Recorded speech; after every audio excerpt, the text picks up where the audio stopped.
안녕하세요.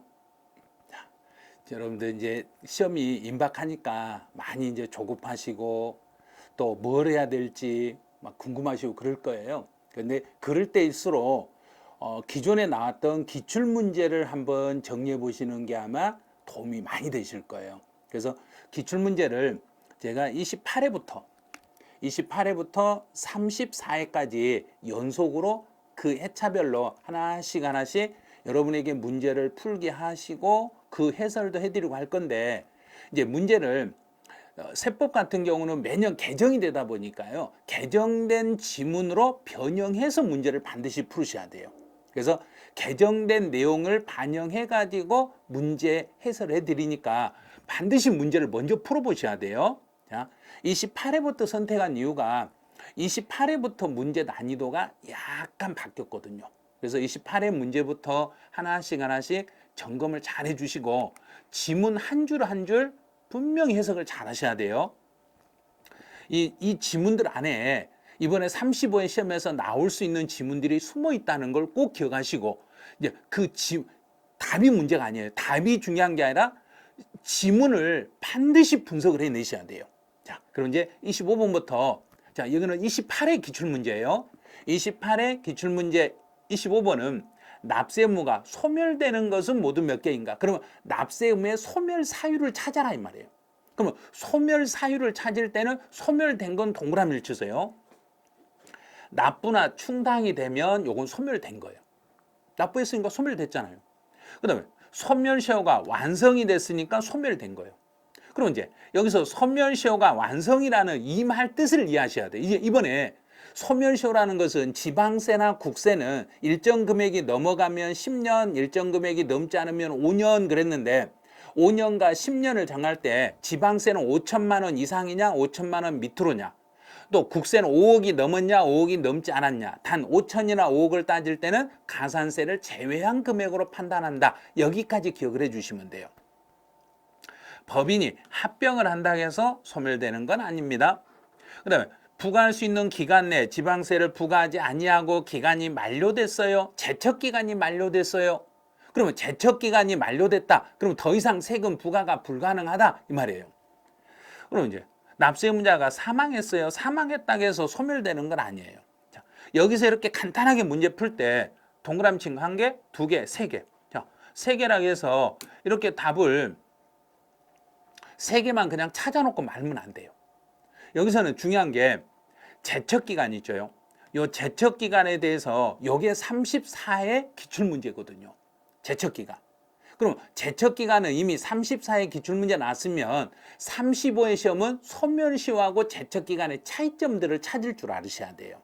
그래서 소멸시효 같은 경우는 소멸시효에는 중단이나 정지라는 게 요게 있어요. 그런데 제척기간에는 중단이나 정지라는 게 요런 게 없어요. 왜냐하면 제척기간에는 그 시간, 만약에 5년이나 7년이나 10년이라는 시간 안에 조사를 못하면 그걸로 끝나. 더 이상 늘릴 수는 없는 거예요. 그런데 소멸시효는 중단과 정지가 있어가지고 처음부터 다시 가거나 멈췄다 가거나 할 수는 있어요. 그래서 소멸시효하고 제척기간의 차이점들을 구별을 잘 해놓으셔야 돼요. 올해 시험은 소멸시효하고 제척기간의 차이점을 구별하는 거 그거 한 번만 더 해보시라는 이야기예요. 자, 26번. 26번은 이제 취득세, 취득 시기에 대한 설명으로 틀린 걸 찾아라 그랬는데 이 문제는 34회 때 이 유사 문제가 또 출제가 됐어요. 자, 1번. 연부로 취득했다. 연부라는 것은 연 단위로 나눠서 취득할 때 주로 국가하고 관련돼서 이렇게 많이 하는데 여기는 사실상 연부금 지급일을 취득일로 가고, 만약에 사실상 연부금 지급일 전에 등기를 먼저 하게 되시면 그때는 등기일이 먼저가 될 수 있는 거예요. 자, 두 번째. 매립이나 간척으로 토지를 원시 취득했어요.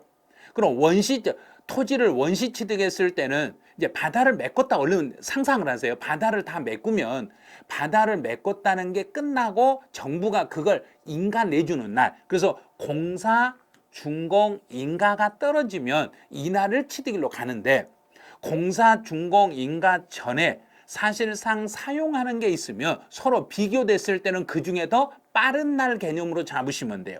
그래서 사실상 사용을 먼저 했기 때문에 사실상 사용일을 취득일로 잡으시면 돼요. 이제 동그라미 3번 같은 경우는 지문이 막 복잡해요. 너무 복잡하니까 이것만 보는 거예요. 사용 검사를 받으면 검사를 받은 그날에 취득한 걸로 보는 거죠. 사용 검사를 받게 되시면 검사 도장을 찍으면 검사 받은 그날부터 취득으로 봐주시면 돼요. 이제 4번 같은 경우 이게 작년 이제 34회 시험에서 이게 정답으로 출제 이렇게 길어요. 근데 이걸 다 언제 다 잊고 있어요. 그래서 마지막에 가서 소유권 이전 고시일이 나오면 고시한 날에 다음 날 이날 취득일로 갑니다. 근데 다음 날에 빠졌죠? 그러면 이게 다음 날에 빠졌으니까 4번 네가 틀렸네 이런 식으로 가는 거죠. 자, 5번은 토지의 지목을 변경했을 때는 반드시 3개를 생각하시라고 그랬네요. 사실상 변경일, 공부상 변경일, 사실상 사용일 요 3개를 비교해서 그중에 제일 빠른 날로 가시면 돼요. 그래서 사실상 변경일과 공부상 변경일 중에서 빠른 날로 가는데 단 변경일 전에 사용하는 경우가 있으면 그때는 사실상 사용일이 먼저가 될 수 있어요. 그래서 3개 중에서 제일 빠른 날로 잡아주시면 되겠네요. 27번 문제는 취득세에 대한 설명으로 틀린 걸 찾아라 그랬는데 1번은 이제 비과세 문제네요. 기부 체납을 조건으로 취득한 것, 내가 물건을 취득해서 정부에게 공짜로 넘길 목적으로 취득했기 때문에 이건 비과세예요. 단 주의할 게 뭔가를 받고 넘기시면, 자, 뭔가를 받았죠. 뭔가를 받았을 때는 취득세를 과세하겠습니다. 받았으면 과세, 공짜면 비과세, 받았으면 과세. 자, 두 번째, 상속을 받았네요. 이것도 작년 34회 기출문제 정답으로 나왔던 지문이네요.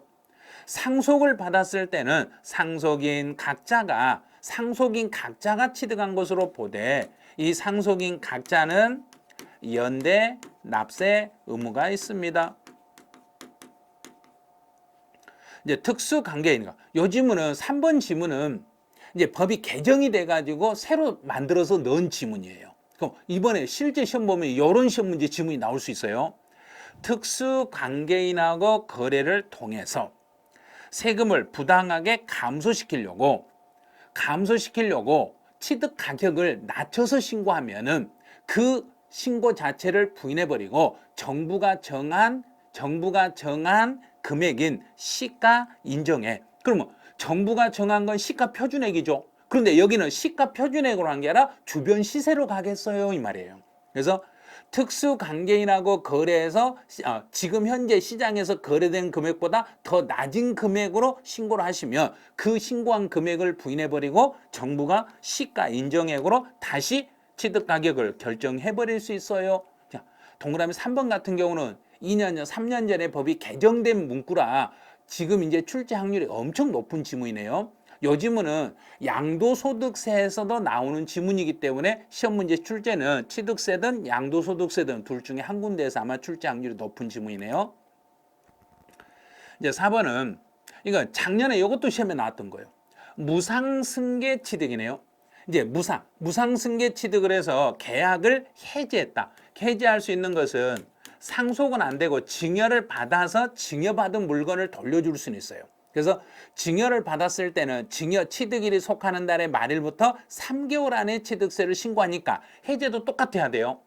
3개월 이내에 해제를 하셔야 되는데 반드시 지킬 게 하나 있죠. 등기 등록을 하지 아니한 상태에서 등기를 한 후 그랬으니까 틀렸네요. 등기를 하지 아니한 상태에서 취득일이 속하는 달의 말일부터 3개월 안에 계약이 해제된 사실이 확인이 되면 취득이 아닌 걸로 보겠습니다. 5번은 공동주택의 개수 나왔네요. 개수를 통해서 가액이 증가되면 원칙은 취득세를 과세해야 되는데 단 시가 표준액이 9억 이하인 주택에 대해서 개수를 통해서 가액이 증가되더라도 취득세를 부과하지 아니합니다. 단 여기서 조심할 게 있죠. 가로에 대수선은 제외합니다. 대수선에 대해서는 제외한다는 이야기는 대수선은 무조건 과세합니다. 금액에 상관없이 크게 수리한 것은 요건 과세 대상입니다. 지금 이 문제도 작년 34회 시험에서 지문이 3줄이 출제됐던 지문이에요. 자, 이 문제 안에서도 작년 시험 문제 3개가 출제가 됐어요. 네, 28번 문제로 가보죠. 표준세율에서 중과 기준세율을 뺀 세율. 그럼 중과 기준세율을 뺀다는 이야기는 2% 빼고 등기분에 대한 취득세만 따지라는 이야기예요. 등기분. 그럼 이제 등기분 찾아. 환매, 등기. 등기분에 대한 취득세. 됐죠? 임시란 이야기는 1년이 초과되면 취득세가 과세되는데 임시니까 등기 없이 중과 기준세율 2%만 물리는 거죠. 그다음 민법 따라서 재산 분할했으니까 분할에 따른 등기를 해야죠. 분할 등기. 그러면 중과 기준세율 뺀 세율로 등기분만 세금 물리면 되겠네요. 그다음 공유물을 공동으로 소유한 물건을 분할했으니까 분할에 따른 등기를 하면 되겠죠. 이것도. 그러면 등기는 하니까 중과 기준세율 뺀 세율이네요. 그럼 중과 기준세율 뺀 세율로 모두 묶인 걸 찾아라 그랬으니까 기역, 티귿, 니을. 기역, 티귿, 니을. 이렇게 답을 찾으시면 돼요. 올해는 28번처럼 이런 문제 유형을 취득세 특례 세율의 유형을 조심하세요. 올해는 취득세 세율 문제가 출제될 차례니까 취득세 표준세율도 암기를 해놓으셔야 되고 취득세 특례 세율도 정리를 꼭 해놓으시기 바라네요. 29번은 등록면허세의 과세 표준 및 표준 세율로 틀린 걸 찾아라. 그럼 등록면허세가 나왔을 때는 전세권, 그럼 전세 금액의 1000분의 2. 상속은 취득세에서 등기 2% 빼고 등기만 물리면 등록면허세로 갈 때는 2% 빼고 물리면 되니까 2.4 농지를 상속받으면 2.3 농지가 아니면 2.8인데 더 높은 거 2.8에서 1을 빼니까 0.8. 근데 지역권은 요역지 가액의 0.2. 임차권은 임차 보증금이 아니라 월 임대차 금액의 1000분의 2, 1000분의 2는 맞는데 여기가 틀렸네. 그럼 4번 답이네요. 근데 저당권은 채권 금액의 0.2 이렇게. 그래서 언제나 등록면허세 과세 표준하고 세율 문제가 나왔을 때는 세율의 함정이 파는 게 아니라 과세 표준의 함정을 파니까 이 과세 표준을 점검을 좀 해주신 게 좋아요. 이제 30번 문제는 등록면허세 내용 중 틀린 걸 찾아라 그랬어요. 이제 납세지 지문은 이 안에서 1번 지문 같은 거 엄청 많이 나왔던 거죠. 여러 군데 지방에 걸쳐가지고 각 지방자치단체별로 부과할 수 없을 때 지방자치단체별로 부과할 수 없다. 그럼 부동산 소재지를 한 군데로 지정할 수 없을 때는 등록관청 소재지로 가면 돼요. 등록관청 소재지. 근데 금융업이라는 이야기는 은행이죠. 금융업은 중과세를 하지 아니합니다. 은행업이나 금융업은 중과세하지 않습니다. 이제 무덤 났네요. 무덤만 딱 보는 순간 등록면허세에서 무덤은 비과세입니다. 과세하지 아니한다. 그래서 무덤 나오면 취득세는 과세, 등록면허세 비과세, 재산세 비과세 이렇게 풀면 된다고 그랬잖아요. 그런데 4번은 설정이나 변경이나 소멸에 관한 사항을 공부사, 등기부상에 등기나 등록을 하는 경우에 그 명의자는 여기서 명의자란 이야기는 등록을 받은 자, 등기부상에 이제 이름을 기재한 그 사람이 등록면허세를 납부할 의무가 있습니다. 이제 5번은 작년 시험에 나왔던 지문이네요. 50% 범위 내에서 가감할 수 있습니다. 봤더니 28회 문제들이 34회 기출문제에서 엄청 많이 활용됐네요. 그래서 작년 시험을 보신 분들 중에 28회 기출문제만 분석하고 가신 분들은 반타작 이상 했을 거란 이야기예요. 그러니까 기출문제 분석은 철저히 하셔야 돼. 그럼 기출문제 지문들 중에 이런 지문들 중에 그 다음에 출제될 문제 지문이 더 숨어 있으니까 꼭 점검을 잘 해주셔야 돼요. 자, 31번은 재산세, 납세 의무자에 대한 설명으로 틀린 걸 찾아라 그랬네요. 이제 공유재산은 전체 세금을 계산해 가지고 지분 표시가 있으면 지분율로, 지분 표시가 없으면 지분 표시가 없으면 그냥 지분이 균등한 걸로 봐가지고 그 지분권자를 납세 의무자로 하시면 돼요. 또 소유권의 기속이 분명하지 아니하여 기속이 분명하지 않았으니까 소유자가 누군지 모르겠네. 소유자가 누군지 모르니까 사용자를 납세 의무자로 하셔야 돼요. 국가 등과 연부 매매 계약을 체결하여 무상 사용권이 부여됐네. 이 사용을 내가 무상으로 사용하고 있으면 매수 계약자를 납세 의무자로 해주시면 돼요. 이제 공부상에 개인 등의 명의로 등재돼 있는데 알고 봤더니 종중권에 사실은 종중권인데 내 앞으로 등재가 돼 있어. 그럼 내가 종중권한 사실을 신고를 해야 되는데 신고를 안 해버렸네. 신고를 안 했을 때는 그때는 공부상 소유자를 납세음자라는 거예요. 그럼 여기서 신고라는 것은 여기서 신고는 과세 기준일로부터 과세 기준일로부터 15일 이내에 신고를 해 주셔야 돼요. 과세 기준일로부터 15일 지나버리면 안 돼요. 15일 안에 신고를 해야만 사실 소유자에게 가는 거고 신고하지 않았을 때는 공부상의 소유자를 납세음자로 하겠습니다. 이제 상속이 개시된 재산에 대해서는 반드시 순서를 잘 따라가세요. 등기가 먼저 돼 있는가를 확인하시고 등기가 안 돼 있으면 신고를 했는가를 확인하시고 신고도 안 돼 있으면 공동상속인 각자가 아니라 그때는 주된 상속인을 납세 의무자로 이렇게 순서를 잡아가시면 돼요. 자, 여기에 등기가 1번, 신고가 2번, 그다음에 주된 상속인이 3번. 이제 주된 상속인의 순서를 또 잡아라 그러면 먼저 지분율이 큰 자, 지분율이 큰 자, 지분율이 모두 똑같다. 그럼 나이가 더 많은 연장자 순으로 이렇게 잡으시면 돼요. 그럼 5번 이건 틀렸네요.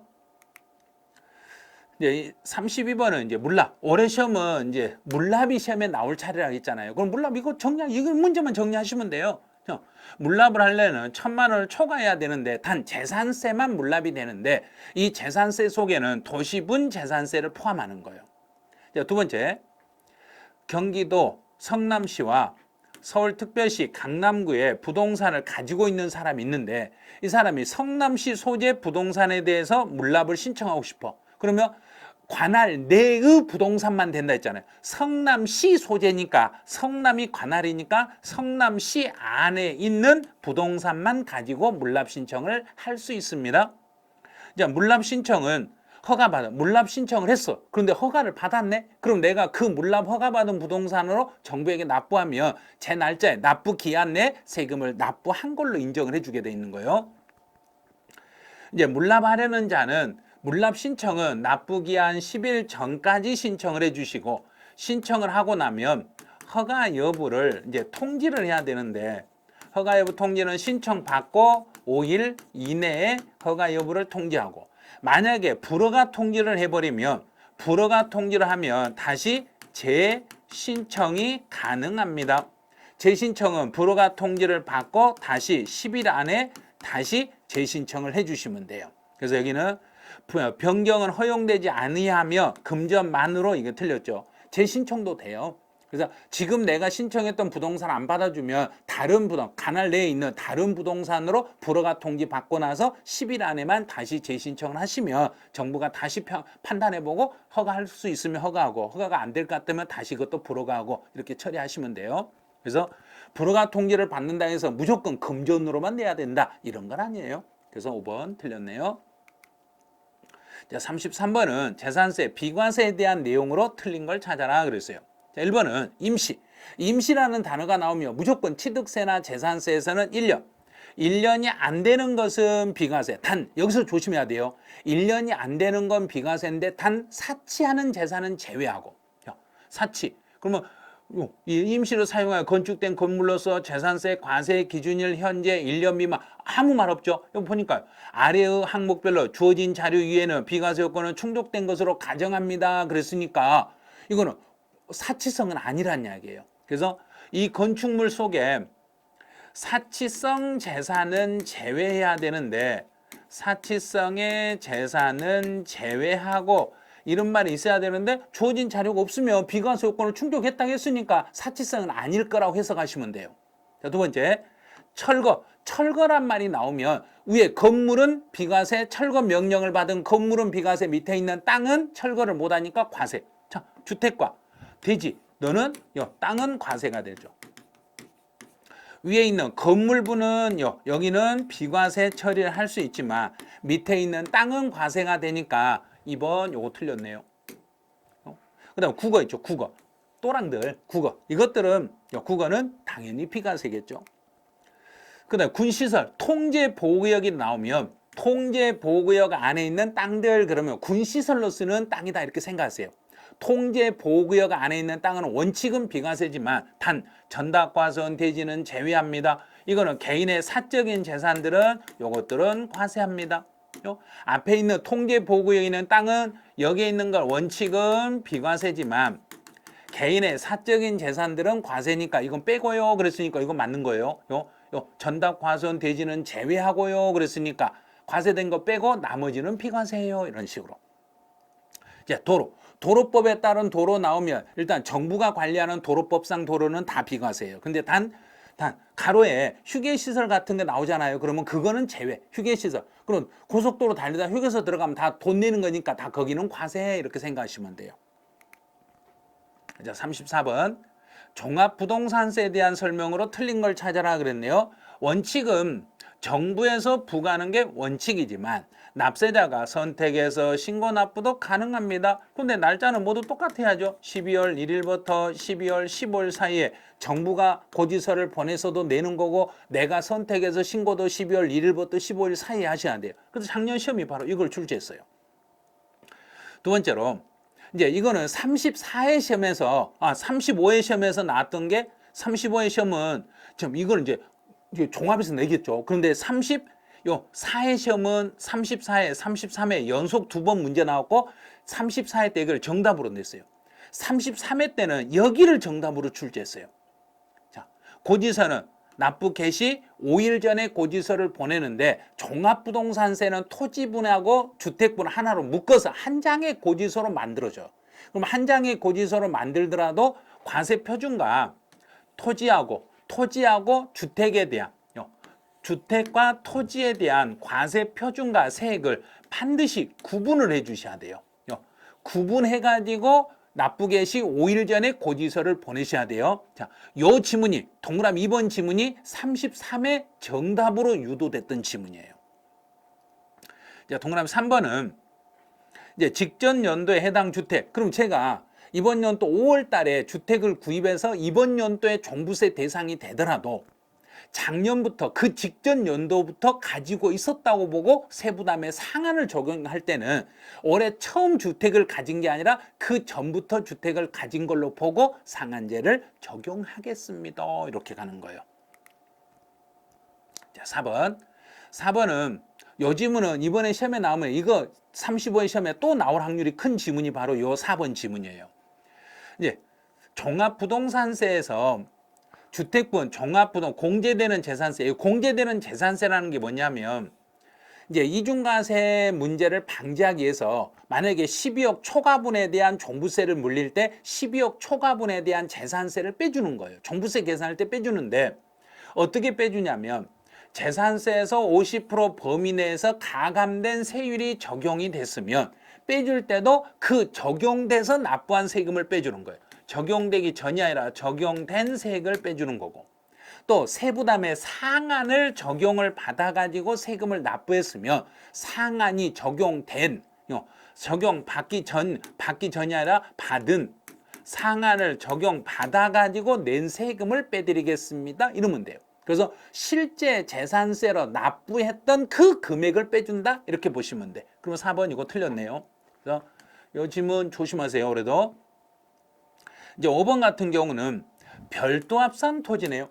별도 합산 토지는 80억이 초과되어야만 납세무가 있는 거고 종합합산 토지는 5억이 초과되면은 납세무가 있는 거예요. 그래서 지금 이 문제가 34회, 33회 연속 2번 활용됐던 지문들이 이 안에가 다 들어있었네요. 이제 35번 문제는 이제 임대소득, 부동산 소득이네요. 그래서 국내 소재 부동산을 대여, 빌려줬을 때 여기서 발생하는 소득에 대한 설명으로 틀린 걸 찾아라 그랬네요. 먼저 이제 공익사업과 관련하여 지상권을 대여하고 그럼 지상권을 양도가 아니라 대여예요. 지상권을 빌려주고 받는 소득은 원래는 사업소득인데 공익사업과 관련하여 발생한 소득은 제외한다 이 말은 기타 소득으로 갑니다. 사업소, 부동산 임대에서 발생한 소득인 사업소득이 아닌 기타 소득으로 과세하겠습니다. 부동산 임대에서 발생한 소득은 사업소득에 해당합니다. 네, 맞았네요. 부동산 임대에서 발생한 것은 예전에는 부동산 임대소득이었지만 지금은 사업소득으로 명칭이 통합됐어요. 주거용 건물 임대. 시험 문제 나올 때마다 나온 거죠. 주택을 임대하고 발생한 결손금은 다른 종합소득 과세 표준을 계산할 때 공제합니다. 주택에서 발생한 결손금은 공제하고 상가에서 발생한 결손금은 공제하지 않습니다. 자, 4번. 주거용 건물 임대에서 주택을 1년 동안 주택을 임대해서 벌어들인 게 2천만 원도 채 안 되며 2천만 원 이하가 됐을 때는 이제 소득 특례를 적용해서 원칙은 종합소득과 다른 종합소득과 합산해서 신고를 해야 되는데 2천만 원 이하인 경우는 다른 종합소득과 합산하지 않고 분리과세를 선택할 수 있어요. 그래서 분리과세를 선택할 수 있습니다. 선택하여서 본인이 유리할 대로. 그럼 여기서 분리과세를 선택할 때는 세율을 14% 세율로 분리과세를 선택해서 신고하시면 돼요. 이제 간주 임대료를 계산할 때 금융수익, 여기서 금융수익이라는 것은 실제로 금융수익으로 인하여 소득세가 이미 계산된 거. 소득세가 금융소득을 나에게 지급하면서 거기에서 이미 소득세가 과세된 거, 원천징수 된 것만 빼란 이야기예요. 그래서 이자 배당은 이자 소득, 이자 배당, 이자 주거나 배당을 줄 때는 원천징수로 소득세를 띄거든요. 그럼 이건 띄었으니까 이중으로 다시 또 여기서 이걸 이자에서 세금 띈 거, 배당에서 세금 띈 것을 간주임대로 계산할 때 그대로 놔두면 이중과세가 돼. 또 이중으로 세금을 또 물리는 거니까 이거는 빼고 이미 세금 낸 건 빼주시고. 그다음 유가증권 처분이익은 여기는 증권거래세를 낸 거지 소득세 낸 거 아니에요. 그래서 유가증권 처분이익은 금융수익으로 빼줄 수가 없는 거예요. 요거는 빼줄 수가 없어요. 그래서 5번은 요거는 33회, 34회 연속 계산 문제 출제할 때 요 지문을 활용을 했어요. 요 지문, 5번 지문은 계산 문제 출제할 때 많이 활용하니까 계산 문제에서 혹시라도 유가증권 처분 이익이 나오면 여기는 소득세가 아직 정산이 안 됐기 때문에 이거는 차가면 전체 간주 임대료에서 빼거나 그러시면 안 돼요. 이 부분에 대해서는 소득세를 다시 계산해 주셔야 되니까 이거 차감하시면 안 됩니다. 이렇게 보셔야 돼요. 그럼 정답은 5번 요게 틀렸네요. 이제 36번은 양도소득세 과세 대상에 대한 설명으로 틀린 걸 찾아봐라 그랬네요. 무상 이전에 따른 무상. 그리고 양도라는 것은 내가 어떤 물건을 양도소득세 과세 대상이 되는 물건을 상대방에게 넘기고 대가를 유상으로 받아야만 양도기 때문에 무상으로 받았을 때는 과세 대상이 되지 않습니다. 이거는 증여지 양도라고 말해서는 안 됩니다. 부동산에 관한 권리 중에서 지상권을 양도했을 때는 양도소득세 과세 대상이 됩니다. 요거 작년 시험에 나왔던 문제네요. 이상하네. 28회 문제 기출문제가 34회 기출문제가 엄청나게 많이 출제됐네요. 그래서 과거의 기출문제가 그 다음 몇 년 뒤에 다시 시험 문제로 다시 재구성이 되니까 꼭 기출문제를 이렇게 풀어보셔야 돼요. 근데 사업에 사용한 토지가 건물과 함께 이것도 작년에 나왔던 함께 영업권이 함께 움직이면 양도소득세 대상이 됩니다. 부동산 매매계약을 체결한 자가 계약금만 지급한 상태에서 양도한 권리는 부동산을 취득할 수 있는 권리이기 때문에 양도소득세 과세 대상. 이제 부동산 임차권은 여기가 우리나라 거죠. 우리나라에 있는 부동산 임차권은 반드시 등기가 돼야 돼요. 등기된 부동산 임차권만 양도 대상이고 등기되지 않는 부동산 임차권은 양도 대상이 되지 않습니다. 그래서 5번 틀린 거예요. 그래서 이 문제가 36번 문제가 작년 34회 기출문제 그 지문 그 박스 문제로 4개 지문이 나왔는데 그 4개 지문 중에 3개가 이 안에가 들어있었어요. 자, 37번 이제 양도에 해당되는 것을 찾아라. 올해 이제 시험 문제가 아마 여기 구성이 될 거예요. 양도소득세에서 양도 넘기고 대가 받는 거. 그러면 환지 처분으로 지목이나 지번이 변경되거나 보류지로 충당하는 것은 양도가 아닙니다. 부담부 징해에서 채무에게 해당하는 부분을 채무를 제외한 나머지는 증여가 되겠죠. 채무를 제외한 나머지는 증여. 이제 양도 담보는 원칙은 양도가 아니지만 채무 변제 충당이 되면 그때 가서 양도로 보겠습니다. 그럼 3번 답이네요. 매매 원인 무효소 소송에 의해서 다시 원위치 소송에 의해서 원위치가 됐으니까 양도는 아닙니다. 일반적인 공매나 경매는 양도지만 내가 내 물건을 공매나 경매로 다시 재취득했을 때는 본인이 재취득했을 때는 양도가 아닙니다. 이 정도 문제가 이번 35회 시험에서 나올 확률이 높은 지문들이 되겠네요. 자, 38번으로 가보죠. 양도소득세에 대한 내용으로 틀린 걸 찾아라 그랬어요. 1번 같은 해 여러 개 자산을 양도한 경우 모두 등기됐네. 양도소득 기본공제는 먼저 양도한 자산의 소득 금액에서 순서대로 공제합니다. 그래서 같은 해 여러 개 자산을 양도했을 때는 양도소득 기본공제는 연간 250을 공제하는데 여기서 250이라는 것은 먼저 발생한 소득 금액에서부터 차근차근 250을 공제시켜 주시면 돼요.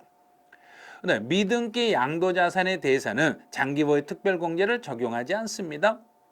또 2월 과세 적용받는 경우 2월 과세라는 것은 일단 증여를 인정한다는 걸 꼭 기억하셔야 돼요. 증여를 인정한다. 2월 과세를 적용받는 경우에 보유기간은 그랬어요. 무조건 2월 과세는 증여를 인정했더라도 보유기간은 증여받으냐 아니라 증여한 배우자가 그 자산을 취득한 날로부터 양도일까지 보유기간을 적용하시면 돼요. 4번 같은 경우는 이제 우리 그 양도 차익을 계산할 때 토지와 건물을 한꺼번에 취득하거나 한꺼번에 양도해서 토지 가격이 얼마고 건물 가격이 얼마고 실제 가격 확인이 안 돼서 내가 임의대로 구분하는 게 있어. 우리가 임의대로 구분했는데 정부가 정한 방식에 의했을 때하고 내가 구분한 방식에 30% 이상 차이가 나면 내가 구분한 것은 불분명한 때로 봐주시라. 그래서 실거래가가 분명하지 않는 걸로 보고 추계 처리해 주시면 돼요. 이제 5번 같은 경우는 취득 가액을 추계 결정할 때 취득 가격을 추계 결정할 때 이 추계 결정이 이번 연도에 시험 문제 나올 확률이 엄청 높다고 그랬죠. 추계 결정은 취득 가격을 추계할 때는 매감 환기 순서로 가고 양도 가액을 추계할 때는 매감기 순서로 간다는 거. 그럼 이제 순서 정하죠. 매매 사례가액 1번, 감정가액 2번, 그 다음에 환산가액이 있는데 환산가액이 3번, 기준시가가 4번, 환산이 들어간 환산이 빠졌기 때문에 이거 틀렸네. 그래서 취득가격을 추계할 때는 매감환기, 양도가액을 추계할 때는 매감기 순서로 처리하시면 돼요. 자, 39번. 이제 양도소득세 필요경비에 대한 설명으로 옳은 걸 찾아봐라 그랬네요. 당초 약정한 거래가액 지급기일의 기일 지연으로 그러면 돈을 너무 늦게 줘가지고 추가로 발생하는 이자가 발생하면 이 이자는 취득하고 아무 상관이 없는 이자이기 때문에 필요경비로 인정을 받을 수가 없습니다. 맞았네. 자, 1번이 답이네요. 2번 자본적 지출액도 실질 필요경비로 인정을 받아요. 단 받으려면 반드시 증빙 서류를 수치 보관해야 돼요. 그런데 보관 안 했네. 그러면 금융거래 사실이 확인이 되었어요. 둘 중에 하나, 실제 세금 계산서나 신용카드 증빙이 있거나 또는 없으면 금융거래 사실이 확인되면 필요경비로 인정이 돼. 근데 인정되지 않는다 그랬으니까 틀렸네요. 1번과 2번 1과 2 또는 1번과 2번 중에 둘 중에 하나만 인정이 되면 둘 중에 하나 1번이든 2번이든 둘 중에 하나만 적용이 되면 필요경비로 인정을 받을 수 있습니다. 이렇게. 3번은 취득가격을 계산할 때 감가상각비를 공제하는 것은 실질거래가액을 하는 경우에만 적용하기 때문에 취득가격을 환산가액으로 하면 그러면 매매 사례가액, 감정가액, 환산가액도 이것도 실질거래가액으로 인정을 받기 때문에 환산취득가액으로 하는 경우에도 적용은 하지 아니한다. 적용하지 아니한 게 아니라 적용하겠습니다. 이렇게 가는 거죠. 적용을 하는 거예요. 이제 토지를 취득하면서 채권을 샀다가 팔 때 매각 차손이 발생이 되면 이 매각 차손은 거래 상대방과 관계없이 전액이 아니라 금융기관에 매각했을 때만, 금융기관에다 매각했을 때는 전액을 비용으로 인정하지만 금융기관이 아니었을 때는 오늘 금융기관에 매각했을 때 얼마 정도 손해보는가를 판단해서 그 금액만큼 한도 내에서만 필요경비로 인정이 되니까 관계없이 전액은 안 돼요. 금융기관에 매각했을 때는 관계없이 전액을 인정을 해주지만 금융기관이 아니었을 때는 금융기관 한도, 오늘 금융기관에 팔았을 때 얼마 정도 손해보는가를 계산해서 지금 손해본 것과 금융기관에서 손해본 돈을 비교해서 금융기관에서 팔았을 때 손해본 금액 한도 내에서만 필요경비로 인정합니다. 이제 취득세는 납부 영수증이 없으면, 우리 납부 영수증 없어도 되잖아요. 요즘 영수증 없잖아요. 계좌이체 해버리고 바로 폰뱅킹 해버리면 되니까 계좌이체 하시면 되잖아요. 그래서 취득세 같은 경우에 납부 영수증이 없는 경우라도 필요경비로 인정이 됩니다. 취득세나 등록면허세 같은 경우는 국가에다 납부한 세금이기 때문에 납부 영수증이 굳이 없어도 실제 세금 냈다는 것만 확인이 되시면 필요경비로 인정을 받을 수 있어요. 그래서 이 문제에서는 옳은 걸 찾아라 그래서 1번 이게 올바른 답이 됐네요. 이제 마지막 40번 문제로 가보죠. 계산 문제였네요. 양도 차익은 얼마인가 그랬어요. 양도 차익. 작년 시험에 나왔던 거하고 똑같아요. 작년 시험은 이걸 25억이라고 냈어요. 똑같은 문제예요. 25억이에요. 자, 그런데 여기는 15억이라고 나왔잖아요. 양도 차익 그러면 양도 가액에서 취득 가액을 빼고 필요 경비를 빼면 양도 차익이 나와요. 그럼 양도 가액은 15억. 취득 가격 확인이 불가능하네. 취득 가격 확인이 불가능해요. 그러면 이제 뭘 생각하냐면 매감 환기. 매감 환기. 자, 이제 매부터 찾아보죠. 매 있는가? 다 찾아보세요. 매매 사례가액 없죠. 감정가액도 없죠. 자, 환산가액 구해야죠. 환산가액을 한번 구해볼까요? 이제 환산 취득가액을 구해라. 그러면 실지 양도 가액을 실지 양도 가액에다가 양도 당시에 양도시 기준시가분에 취득했을 때 기준시가로 이렇게 이제 환산하시면 돼요. 그럼 이제 실지 양도 가액은 15억이네. 15억 곱하기 양도 당시 기준시가는 5억이네. 네, 취득 당시 기준시가는 3억 5천이네요. 그럼 이제 환산 취득가를 구해봐. 자, 억을 띄워버리면 되죠. 억 띄워버리고 여기 5하고 하니까 여기는 3. 3, 3은 9, 3, 5, 15. 그러면 10억 5천인가요?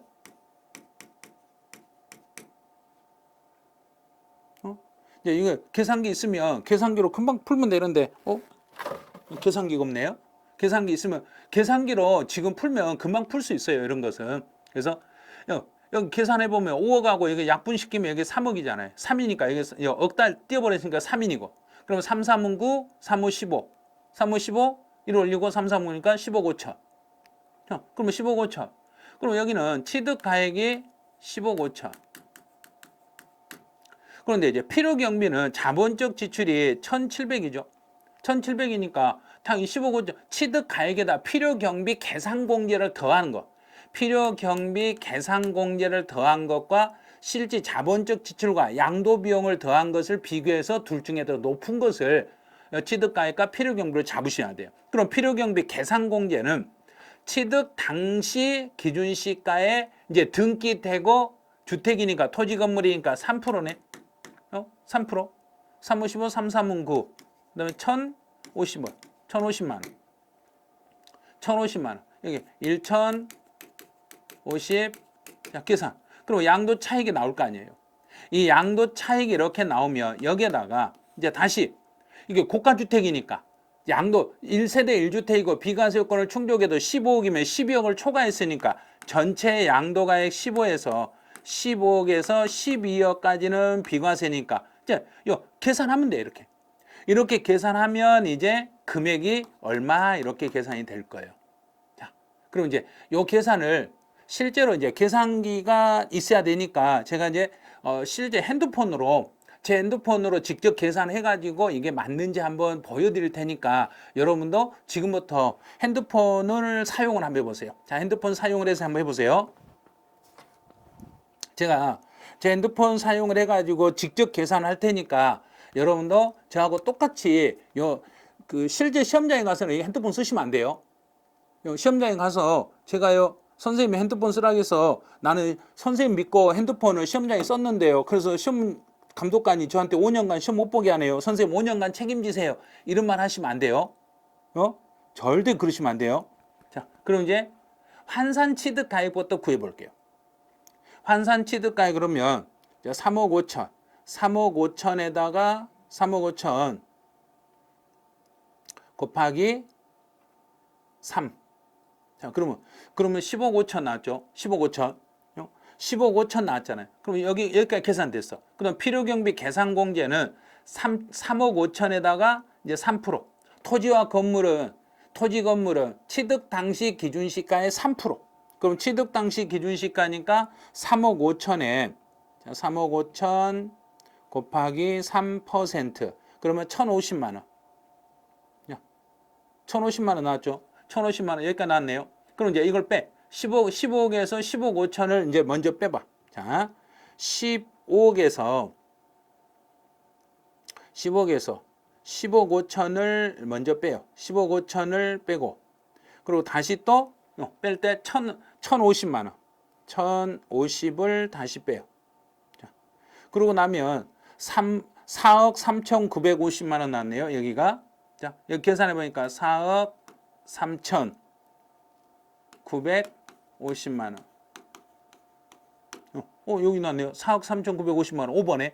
5번이다 하고 답을 딱 찍었어. 그럼 틀려버려요. 안 돼요. 조심하셔야 돼요. 왜냐면 1세대 1주택이고 비과세 요건을 충족했더라도 이제 15억이니까 양도가액이 15억이니까 12억을 초과하는 거 12억이 넘은 것은 과세가 되고 12억까지는 비과세니까 이제 여기서 안 분해야 돼. 그럼 다시 요 곱하기 이제 15억 빼기 10이니까 3이죠. 3 나누기 15. 그럼 이제 여기 계산해 보니까 87900 8,790 여기 나왔네. 이게 답이에요. 이게요. 양도 차익을 구하라고 했으니까 양도 차익만 구하라고 했잖아요. 양도 차익까지만 구하니까 이게 답이 이렇게 되는 거예요. 그럼 이런 문제는 이제 마지막 문제가 나와서 천만다행이에요. 이게 마지막 문제라 이렇게 풀 수 있는 거지. 중간에 있어가지고 이 문제 푼다고 이걸 달라들고 계시면 시험장에 가서는 이런 문제 푼다고 하시면 실제 시험은 계산기를 환산 취득 가격 이게 암기가 안 돼 있지. 환산 취득 가격을 어떻게 구하는지도 모르겠지. 필요 경비 계산 공제를 구하는 것도 모르겠지. 둘 다 모르는데 이걸 어떻게 구하냐 이거예요. 또 취득 가액하고 취득 당시 환산 취득 가격하고 필요 경비 계산 공제를 이 두 개 더한 금액과 자본적 지출과 양도 비용을 더한 거 요 두 개하고 비교해서 둘 중에 큰 걸로 잡아야 된다는 거 그것도 이해가 잘 안 되지. 그러면 이걸 세 가지 함정이 들어있어요. 이 안에는 세 개 함정이 들어있고 이 세 개를 통과해야만 문제 풀 수 있게끔 돼 있는 문제들이에요. 그럼 시험장에서 그냥 찍는 게 좋아요. 이런 거 그냥 포기해 날리셔야 돼. 이거 문제 풀려고 다른 문제 다 놓쳐버리시면 안 돼. 그래서 마지막 다행히 40번 문제 들어있었기 때문에 39번까지 다 풀고 시간 남으니까 그냥 연습 삼아서 막 해보고 하는 거지. 중간에 이런 문제가 나왔을 때는 절대 먼저 푸시면 안 돼요. 먼저 풀지 마시고 그냥 이런 문제는 패스해놨다가 문제 다 풀고 시간이 남으면 한번 내가 연습 삼아서 내가 알고 있는 내용대로 알고 있으면 한번 연습해 보시고 환산 취득 가격이나 필요경비 계산 공제에 대해서 전혀 기억이 안 나면 절대 문제 손대시면 안 돼. 손대지 말고 아무거나 그날 내 손에 내가 원하는 내가 1번부터 5번까지 나는 마음에 끌리는 숫자가 몇인가를 봐서 그걸 딱 찍어버리는 거예요. 그런 식으로 가는 거지. 요 계산 문제를 실제로 이걸 풀어가지고 만점을 맞추거나 그러실 필요는 없어요. 그래서 세법은 12개 정도 맞추시면 진짜 많이 맞추실 수 있는 거예요. 그래서 16개 중에서 12개 정도 이렇게 이상 맞추시면 성공하시는 거니까요. 이런 계산 문제까지 굳이 다 풀어가지고 맞추려고 그렇게 너무 고생하지는 마시라는 이야기예요. 자, 28회 문제를 봤더니 28회 문제가 34회 기출문제의 토대가 됐네. 그러면 28회 시험 문제 출제하신 분하고 34회 출제하신 분이 아마 같을 수도 있다는 얘기예요. 그래서 예전에 본인이 출제했던 문제를 약간씩 변형해서 이번 34회 때 또 냈을 확률이 크다는 이야기예요. 그래서 그 문제를 출제하신 분들이 계속 똑같은 문제를 많이 출제하시거든요. 옛날에 출제했던 분들은 새로 문제를 만드는 게 아니라 기존에 자기가 문제 출제했던 문제 중에서 약간씩 변형해서 문제들을 이렇게 만들고 그러니까 여러분도 참고하시고. 자, 그러면 28회 문제 제가 설명해 드렸어요. 그럼 이제 기회 봐서 다음 과정 29회로 이제 넘어가겠죠. 28부터 시작해서 34회까지는 전부 시험 보기 전까지는 전부 해드릴 거예요. 반드시 여러분이 밴드에 오셔가지고 제 밴드 있어요. 송원 세법 해가지고 자, 네이버 밴드, 네이버 밴드에 들어오시면 매일 한 문제씩 올려드리고 제가 일주일에 한 번에서 일주일에 1회에서 일주일에 한 2회 정도 28회부터 해서 34회까지 차근차근 지금 문제 올려드리고 여기 해설은 유튜브로 링크를 걸어가지고 해설 강의를 들을 수 있도록 해드릴 거예요. 그래서 문제도 실제 종이 시험지를 여러분 출력해서 볼 수 있도록 파일까지 다 제공해 드릴 거예요. 그래서 개정된 내용으로 바꿔서 변형해서 문제를 제공해 드리니까 개정된 내용으로 변형된 걸로 꼭 풀어보시고 해설은 잘 들어놓으셔야 돼요. 왜냐하면 문제 지문 5개 지문 하나하나 지문 속에 그 다음에 출제할 수 있는 지문들이 숨어져 있기 때문에 답만 중요한 게 아니라 정답이 아닌 다른 지문들을 분석을 잘 해가지고 35회 시험 대비를 해주시기 바라네요. 그래서 제가 그 35회 시험 볼 때 여러분들 시험 보시는 그때까지 어떤 일이 있어도 세법을 잡아드릴 수 있으니까요. 전 믿으시고 만약에 조금 부족하다 그러면 메가랜드 홈페이지에 가보시면 제가 그 2024년 한 3월 달부터 시작해서 8월 달까지 계속적으로 그때그때마다 맞는 그 여러 가지 특강들을 올려놓은 게 있을 거예요. 필요한 특강이 있으면 그걸 선택해서 아마 들어보시면 아마 문제 푸는데 도움이 많이 되실 거예요. 그래서 문제 풀 때는 왜 문제가 안 풀리는가를 아시려면 이론이 정리가 안 돼서 그래요. 이론 정리가 잘 안 됐기 때문에 문제가 잘 안 풀리시는 거예요. 그래서 이론 정리를 완벽히 한다면 문제가 풀리는데 완벽히 하고 문제풀이 할 수는 없어요. 그래서 문제를 풀면서 틀렸던 지문들을 계속해서 수정하고 익혀가면서 시험장에 갈 때까지는 어느 정도까지는 내가 자신감 있게끔 올려놓고 시험장에 가셔야 돼요. 그래서 지금부터 이렇게 기출문제 지문 분석하는 것을 여러분도 먼저 한번 해보시고 먼저 하시고 나서 그 기출 지문 분석의 강의를 한번 다시 영상을 들어보시면서 내가 놓쳤던 부분이 뭐고 어떤 부분에서 내가 신경을 잘 못 썼는가 그런 걸 찾아주시면 되겠네요. 그러면 29회에 이제 기출문제 풀이해서 다시 만나기로 하죠. 자, 28회 해설은 여기서 마치죠. 네, 여러분 수고하셨습니다.